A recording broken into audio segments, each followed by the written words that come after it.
Jadi akan pelan pelan.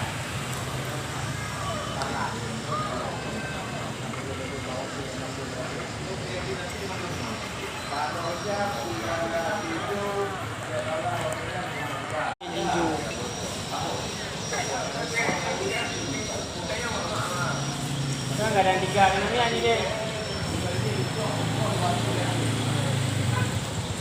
Apa ya?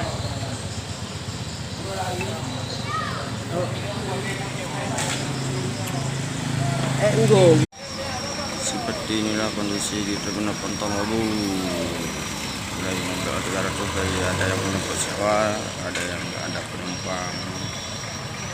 Jadi inilah kondisi masih sepi.